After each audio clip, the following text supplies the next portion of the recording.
দেখছে তাদেরকে এগিয়ে নিয়ে যাওয়ার কথা আমরা ভাবছি। আপনারা প্রত্যেকেই যদি আমাদের সাথে সহযোগিতা করেন, আপনার ঘরের শিশুটিকে বিদ্যালয়মুখী করেন, আপনার ঘরের শিশুটিকে যদি বিদ্যালয়ের আঙিনায় এগিয়ে দেন, তাহলে এ দেশ, এ জাতি, এ সমাজ এগোতে পারে। আজ এই বিদ্যালয়ের শিশু শ্রেণী থেকে পঞ্চম শ্রেণী পর্যন্ত শিশুরা রাস্তায় নেমেছেন, তারা র্যালি করছেন, তারা সাংস্কৃতিক অনুষ্ঠান করবেন। হয়েছি আজকের এই বিশেষ দিনে সমস্ত শিশুরা আপনাদের প্রত্যেককে এই বিদ্যালয়ের, এই দেশের ভবিষ্যৎ, এই সমস্ত শিশুরা আপনার অসুস্থতার কারণে এই শিশুরাই নিজেদের মতো করে 1 টাকা 2 টাকা 5 টাকা করে টিফিন বাঁচিয়ে পয়সা জোগাড় করেছে। তাদের পয়সাতেই এই ফলটুকুন কেনা হয়েছে, যাতে আগামী দিনে তারা এই সমাজের দায়িত্ব নিতে পারে, মূল্যবোধ শিখতে পারে। সেজন্য আপনার কাছে পৌঁছানো হয়েছে। আপনি দ্রুত সুস্থ হয়ে উঠুন এবং মাসুদদেরকে বড় করুন।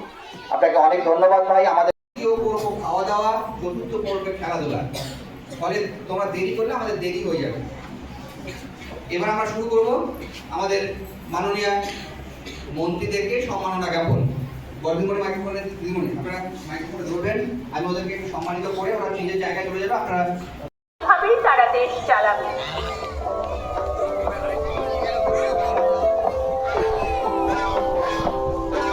এই দিনে শিশুদের অধিকার সম্পর্কে সব মানুষকে আরো সচেতন করার চেষ্টা করা হয়।